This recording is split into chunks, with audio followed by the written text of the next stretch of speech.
Hey. So, man. All right, everyone. Welcome to AgostoAllElite Podcast for Saturday's Dynamite and Rampage reviews. Let's start with Dynamite, and then we'll talk about NJS situation, and later on we'll do Rampage. Yep. So we're gonna start off with the review of May 11th version of AEW Dynamite on TBS. Mm-hmm. So I'm just gonna go run down what happened. For each match, each segment that happened, and then we'll start off chronologically. The matches were matches and segments, I suppose. So Adam Cole went against Dex Harwood in an Owen Hart Foundation tournament first round match or a quarterfinal match. Then next was the CM Punk versus John Silver match. Okay, yeah. Then Danhausen versus Tony Nese went against each other.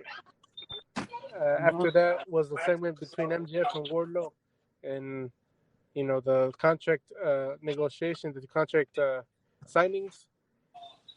Then Jungle Boy went against Ricky Starks for the FTW Championship. After that, what happened was the Jericho Appreciation, thing where I guess they were just a celebration for no reason. And then after that was the Jamie Hayter versus Tony Storm match, another Owen Hart Foundation tournament first round match or quarterfinal match, but this time for the women's division. And then after that was the main event, which was also Owen Hart Foundation tournament quarterfinal between Darby Allin and Jeff Hardy. But that's the main event. We're going to start off with the first match, and that was Adam Cole versus Dex Harwood. It was a hard-fought match. Obviously, an ode to Bret Hart and an ode to Adam Cole. I mean to Shawn Michaels. And at the end, Adam Cole did the most disrespectful thing that he could do as a Shawn Michaels, fan, and that is submit Dex Harwood with a sharpshooter. What did you think about this match, and did you think that Adam Cole was the right decision on this? That match was a phenomenal match. Basically, like Dax and AC were phenomenal. For me, this was one of Cole's best AEW matches because it was different. Dax brought out the worker in him, and I actually loved that finish. It got more heat on Adam Cole, and I think it was the right decision for Adam Cole to make Dax tap out to the sharpshooter for the victory.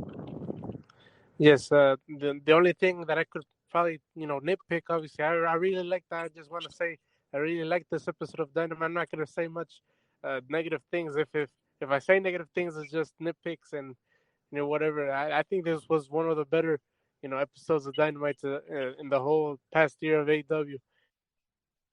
I just want to say the only thing that I might nitpick on this match in particular is that there was like two guys, the thing with me and like the odes to Bret Hart and the odes to Shawn Michaels and everything, it's like you're not being your own self. And Adam Cole obviously is the modern day Shawn Michaels, but you don't have to be like straight up Shawn Michaels and do everything that Shawn Michaels did in order to do that. Yeah, you could be Adam Cole and be that, or it's the same thing with Dex Harwood, or CM Punk, like you could, pay homage to Bret Hart without doing exactly what Bret Hart did, like step by step and move for move. But other than that, this was a great match too. I agree with you that this was probably one of the better, if not the best, Adam Cole match since leaving NXT and coming to AEW. And I was expecting Adam Cole to win, and he did. That was the right decision. And hopefully, this level of match is what continues for the rest of this tournament. Yeah. All right. So if that's it for that match, well, then Adam Page came out to do commentary for the following match, which was CM Punk versus the hometown boy John Silver, and it was an interesting sight because he got booed out of the building since it was in Long Island, right? Yeah, it was a good matchup. Like Punk and Silver was exactly where they need to be. It was like Punk being the heel in that role and Silver being the babyface. Punk was making Silver look good, but I felt nitpick. It made Silver a little too good. They could have make it a shorter match, like 5 minutes, But what it is, what it is. But for the Right, post match, like it was awesome. Like they are headless, they're pro playing, like they're amazing to watch. Remember last week, Heyman did came off a bit heelish, but now Punk came off as the bad guy now. That atmosphere for that match at Double or Nothing is gonna be electrifying. right. So you said who's the bad guy now? Yes, but this last week it was Hangman being playing the bad guy, and this week is now CM Punk. Right. Yeah, I agree with that. I think I watched a couple reviews and they were saying how basically both of them are acting as twiners because really Adam Page isn't really fully a heel or CM Punk isn't fully a heel either. They're still baby faces. They're still like the top baby faces of the company and they're going against each other just showing the probably the bad sides of. Yeah, they're showing their bad sides, some of the good sides. Mm-hmm. Yeah. So, next match. Hello.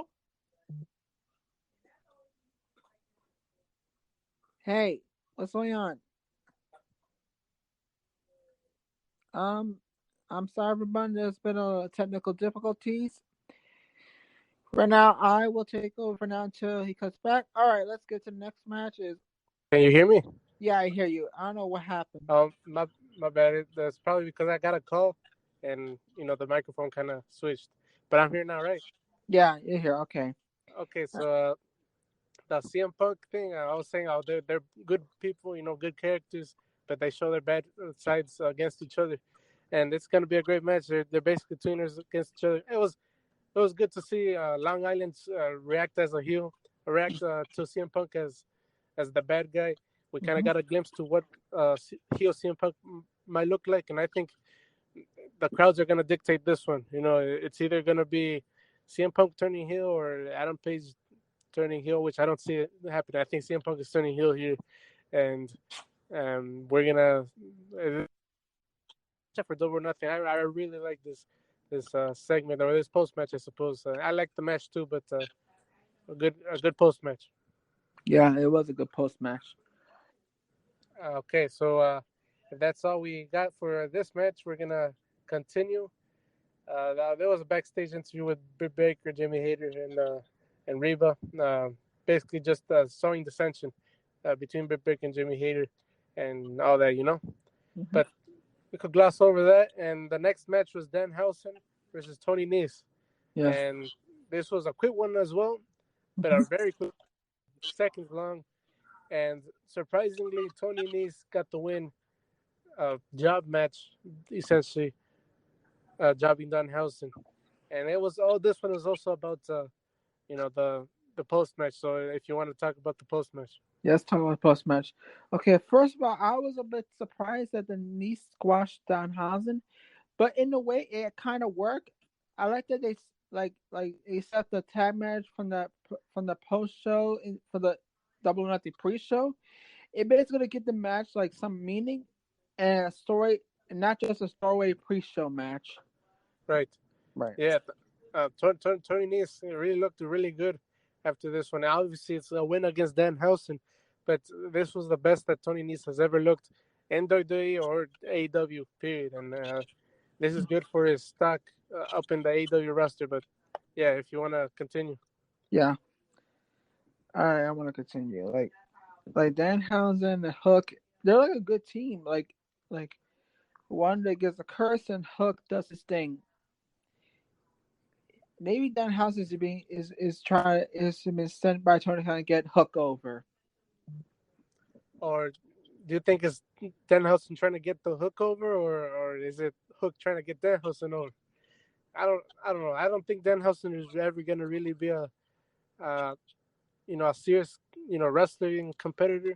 He might be, have alliances here and there. Obviously, he has alliances with the best friends. He has alliances with Hook now, but yeah, I think this is a cute little, alliance right now. Eventually, Hook has to kind of like, if they're gonna go against each other at some point, uh, which I'm assuming that's probably the case. If I don't know, I wouldn't want to see them tag, like it be an actual like Hookhausen being an actual thing, but But well, let's see where this goes. People seem to like Danhausen, and people really like Hook. Hopefully, they don't mess up Hook, especially. Yeah. Yeah. So after that was the contract signing of the hometown boy MGF against Wardlow. Um, Obviously, in Long Island, MJF was revered as a superstar, as the as a someone sent from God. But yeah, what do you think about this contract signing? This was the contract segment was of course one of the best things in the show. It really was the best thing in the show. It Like was Max, like MJF is like charismatic even when playing a semi face, and Warlow had just all the facials and presence down pat. Like this match is gonna be coming with an unreal atmosphere, and the conditions he's saying. Like Warlow for next week is gonna have to take 10 lashes, and he's gonna have to face Sean Spears in a steel cage with MJF the special guest referee.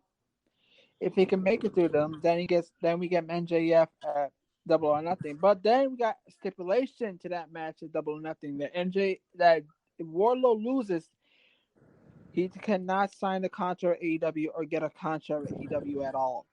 right, right. Yeah, yeah, I agree with you. This was the best thing on AEW. It kind of like the fact that MJF was being a good guy, being pandering to the crowd and using the crowd in order to respond. I think I said in the preview that maybe this was gonna happen, where like he was, hey, what do you guys want me to do, or have them be involved in some type of way, and that is what happened. And I've heard this said by a couple people, but I'm gonna say it too. MJF gave me really a strong CM Punk 2011 CM Punk vibes.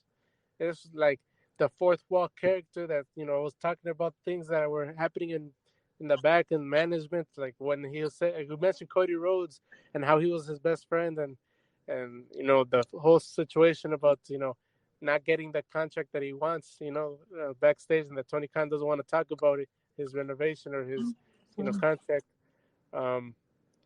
was very that felt real, and I really like that. And obviously, that's what you're gonna get from a babyface MJF, but I mean there's nothing different to what a heel MJF would tell you. Just that in that contest you liked it, but yeah, I think the stipulation was cool. I mean, it's another way to like eliminate what Cody Rhodes has done in AEW, and that has to be said.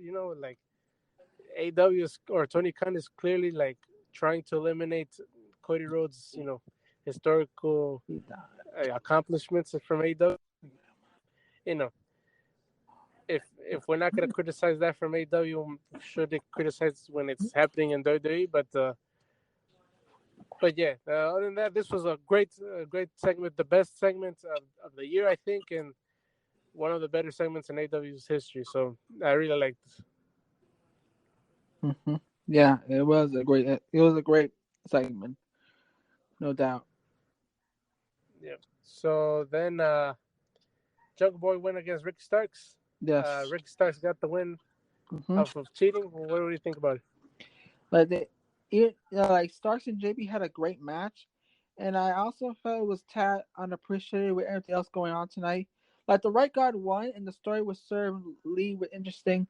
Like we could be possibly getting a 3-way tag titles for Double or Nothing, like 3-way tag match for the titles at Double or Nothing. Like Swerve Lee versus Team Taz versus Jurassic will be actually quite insane. The Christian stuff appears to be coming to a climax soon, most likely. Yeah. I think it was the right decision as well. Obviously, it's gonna build to the tag team championship matches, or the match if it's a triple threat or a couple different iterations of it. But yeah, it was a match. Obviously, it was a great match. The crowd, I think, were wasted, but yeah, these two are great wrestlers, and I really like the wrestling match that they put forth, and yeah, it continued the stories well. Yeah. All right, so Ricky Starks won there, and then the Jericho Appreciation Society happened, their celebration, and then all of a sudden, the Black Bull Combat Club came out, and also the Eddie Kingston came back, and all that. What do you think about the segment? Well, the segment was mostly a hit, and throwing BCC into the feud it makes sense. I'm assuming 2 to 3 guys will team with Eddie, and basically Proud and Powerful for Blood and Guts and Double or Nothing. You think Blood and Guts will happen at Double or Nothing? Possibly, because Mox and Danielson inside a cage would possibly be crazy. It could be crazy, but I mean, that like 3.5 weeks. So like, if it's gonna be a Blood and Guts match, I mean, they gotta like announce it pretty soon, And also, if it's not the main event, I don't know how that works, Yeah.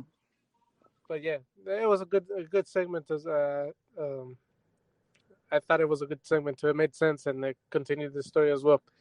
I'm not really into Chris Jericho and the Jericho Appreciation Society. I've never really been into Eddie Kingston either. So, and I guess I wasn't really into the BCC either. So, there you go. 3 people, three parts of AEW I wasn't really into. But hey, this was a good. I acknowledge that it was a good segment, and yeah, it did what it had to do. Yeah. All right. Next match: Tony Storm versus Jamie Hayter. Yes. What do you think about it? Jamie Hayter lost to Tony Storm. What do you think about it? Like, Tony Storm got the victory, but I felt that this match felt like it's kind of going to be underappreciated. Both of these girls like kicked ass, and that's the hard hitting shit we need in the women's division. Both of them need gold soon. I'm hoping. Tony Storm is getting good. Jamie Hayter is coming along away great. I hope both of these women get gold soon, but not now, but someday soon. I'm sure someday they will, but I mean, Tony Storm is one of those favorites to win the whole tournament, so that she could win that, or I mean, she could be a TBS contender, but this was a better than average women's match on AEW Dynamite. I enjoyed it. Obviously they put a lot of effort onto it. The crowd was again wasted because of the Jericho Appreciation Society segment, but it was a good match, a great match, and I hope to see more of this type of match in the women's division in AEW in the future. Yeah. And then the main event. Yes. Another tournament quarterfinal match: Darby Allin versus Jeff Hardy, the Dream match. And Jeff Hardy got the win using a wrestling move. What do you think about it? I feel like the main event was everything that hoped and more. Like, Jeff Hardy still thrives on the environment, and Darby has become one of the best big match performers on the planet. I imagine this will be revisited down the line on the pay-per-view with Darby avenging the loss here, like possibly like Full Gear or next year's pay-per-view. Right. All right. Yeah, obviously Jeff Hardy winning like kind of sets up for a second match at some point in the future, where Darby Allin gets the victory over the veteran Jeff Hardy. But yeah, it was a crazy match. Obviously the rules were waived after this tournament match, I guess, because Jeff Hardy knew that he couldn't really deliver to the Dream match. It doesn't really make sense if I'm gonna nitpick. I don't think there's a nitpick really, but you got to remain consistent in the tournament. So I mean, if you get what I'm saying, but other than that, this was a good match. It was enjoyable. They put their bodies on the line, and that spot where Darby Allin did the bomb from the 10-foot ladder was crazy. I thought he died after he hit those pile of chairs. But yeah, it was a good match. It was a crazy match. So yeah, that's AEW Dynamite May 11th edition. That's it for AEW Dynamite review. So I think we're gonna transition to discussing something else, right? Yeah. So we're gonna first talk about the MJF situation, the contract situation on the AEW. Fightful Select reported that MJF continues to be frustrated with AEW and his contract situation, um, and it has been reported that MJF is currently leaning towards signing with WWE and not re-signing with AEW at the end of his contract. Um, what what do you think about this? Do you think this will eventually happen? Do you think MJF will eventually end up in WWE? And yeah, this is crazy. This is crazy news. Like, if this doesn't change soon, I don't know if there's any way back. I doubt MJF will leave AEW, but if MJF did leave the AEW, then this will devastate AEW. But I doubt MJF will stay in WWE because, look, I know creative film, you gotta earn it. Like creative, you gotta earn your way to creative or like promos, and mostly because the main roster WWE Raw SmackDown are mostly PG. I don't think they're gonna let MJF say anything offensive or anything. That probably held him down. Right. But this whole thing, it kind of like, it screams to me that the the problem isn't creative freedom, or that's not in his mind right now. He's still young. He could he's still young, and right now what he wants is to get as much money as possible. If AEW forks up the money, then he's staying in AEW, and if WWE forks up the money, he will go to WWE because that's where the money is, For me, I think um, I would understand why MJF would leave to WWE, especially with how this contract is being handled right now. Like, for example, MJF, he came in, he was a rookie, obviously, but he had a drastic, improvement right off the gate. Basically, he became a moneymaker basically right off the gate. After being a rookie, he was basically a main eventer right after. Right. He's still in his first contract. He's still being paid less than the people that are coming in that are on bigger contracts because of the experience or whatever. And he's still being paid less than those people. Like, for example, I'm just gonna give this example. I don't mean anything negative towards this dude, yeah. But Keith Lee, he came from WWE, yeah.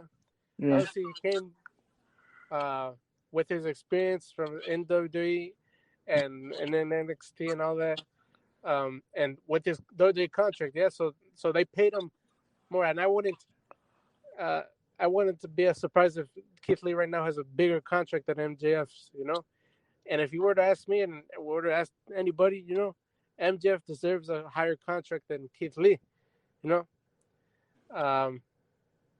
So, and then I think that's the problem with MJF right now, that he wants more money and he's not being given that money, so he's gonna wait until 2024, and that money better be right until, like, for his contract, like AEW better give MJF a lot of money, So yeah, this screams a lot of financial situation type of things, and I would understand why he's frustrated with it. Right. Yeah, so we might see a world where MJF Cody Rhodes 2 is a possible thing in WWE. We might see it in WrestleMania for the WWE title, maybe. But yeah, I think that's it for that thing. Unless you wanna add to that. No, pretty much it.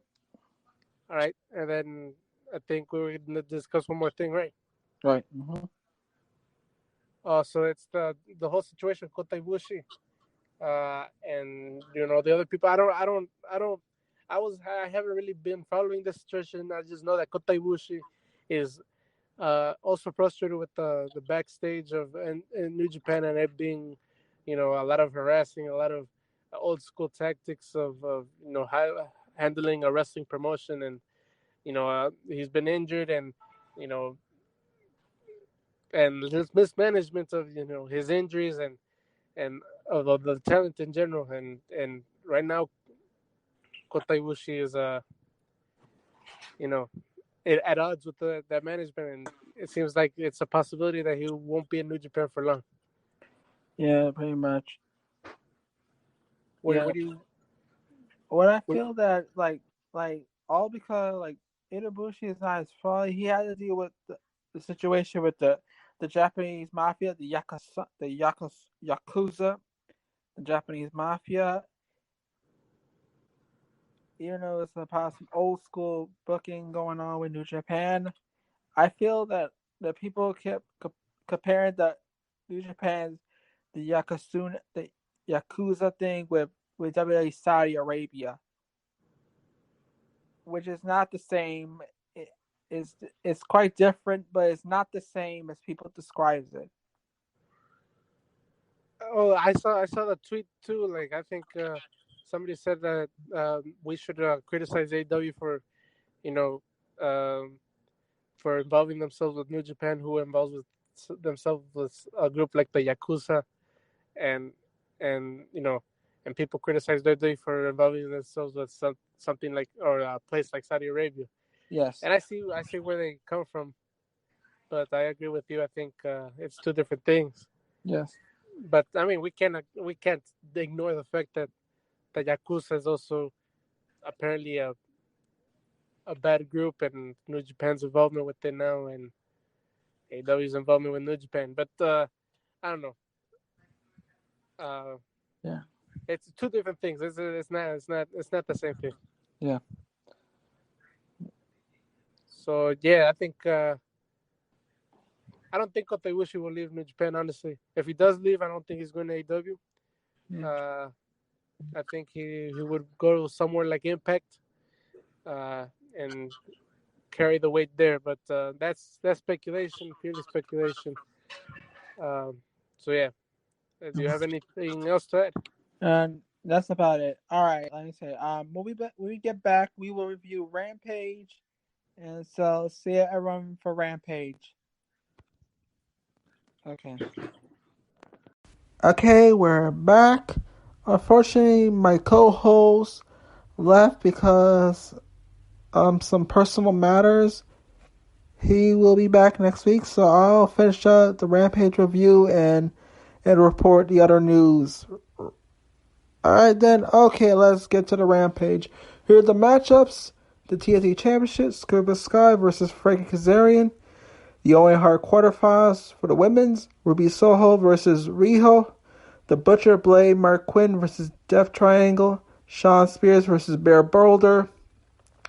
Let's get to the first match. As you all know, Death Triangle versus Butcher Blade, Mark Quinn.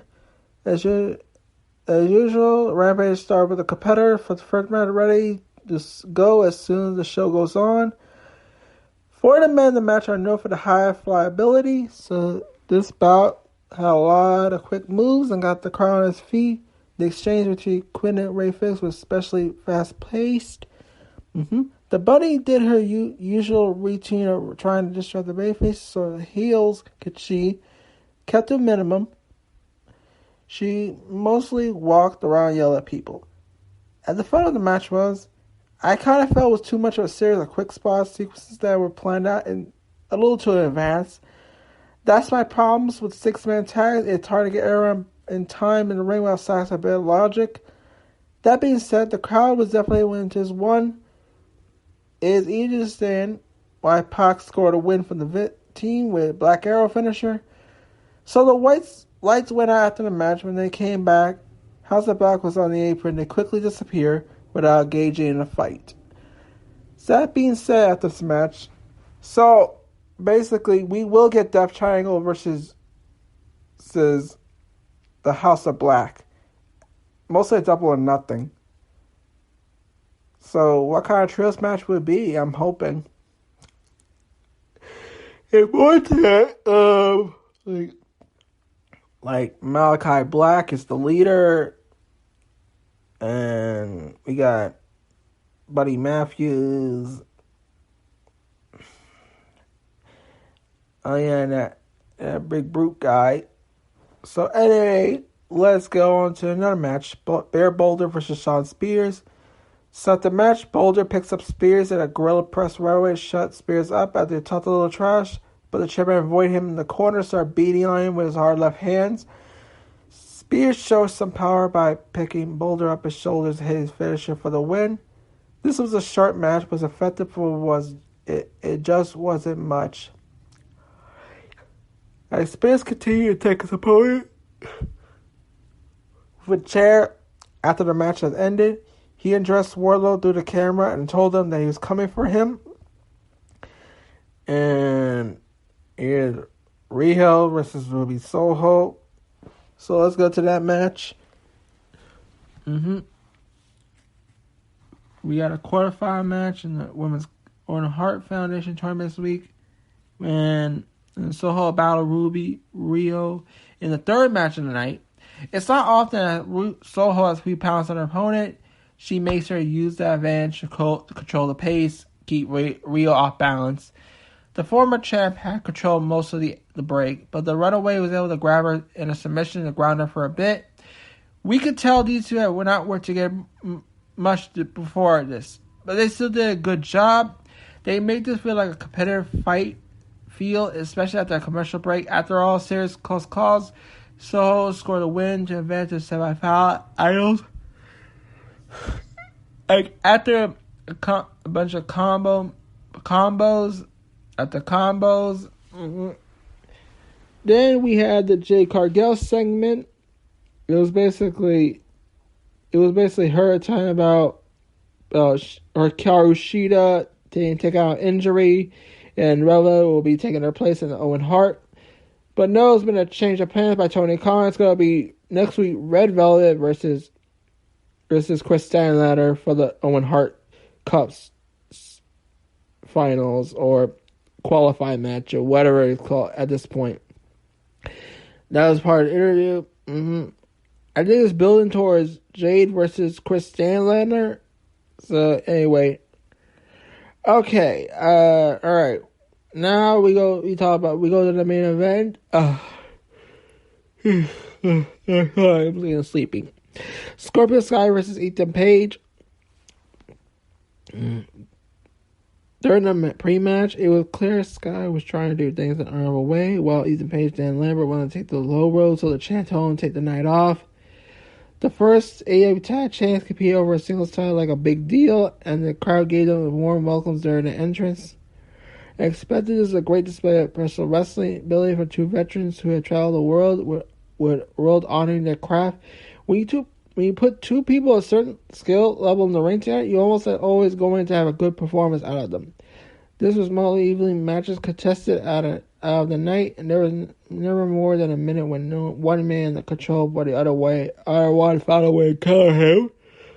It was really nice to see Kazarian get some TV time. It felt like he'd been booked inconsistently since SCU broke up, which is a shame because he is a fantastic wrestler who could really help young members of the roster in a lot of ways. Larry ran down to the ring to provide stretches so Page could break up a submission to Skate Sky. This allowed Sky to cover to win the match with a TKO to retain his title. Sky did not know what happened, so he tried to shake Kaz's hand. Kaz told him what they cheated. Sky got in Page's face. It looked like they might fight, but he turned around and hit Kaz with the TNT title. And it ended with Guevara and Kata chasing up Dan Lambert, Ethan Page, and Scorpio Sky. Alright, here's some notes from that match. There are notes that Guevara and Conti were showing the crowd with the AAA mixed tag titles. So there's more to this. So Guevara might still want the TNT title. The crowd was behind both guys from the moment the match started. Everything was been fine with the guy winning the end because they were happy to see this match. Every fan. And that was Rampage review. So let's get to the rest of the news. We got the last main news. We got AEW game related news from Sports Gamers Online. The AEW Fight Fire gameplay was simple. That's why it's so will the creation suite. The moveset in general will be limited to a canon early 2000s wrestling game, etc. So apparently they're going to be limited the gaming thing for now. I hope that they don't bring it on this year. They wait a little longer before they bring that game too early. Like, wait till next year. Come on. Like, do the right thing and wait for next year. Right? it's best you wait for the AEW game in 2023. It's a lot better in my opinion. Anyway, let's one more news. Tony Khan said to hint at moving All Out to Toronto this year. I hope they do. It'll be great. Let's see it happen. So, and yep, this is the whole thing for AEW. This is the AgostoAllElite Podcast episode. I'll see you in next week, this Saturday, when me and my co-host will do a better job. We'll do good. So see you later. See you next Saturday. This is AgostoAllElite Podcast saying goodbye, everyone. And don't forget Tattoo Cody as well. Thank y'all.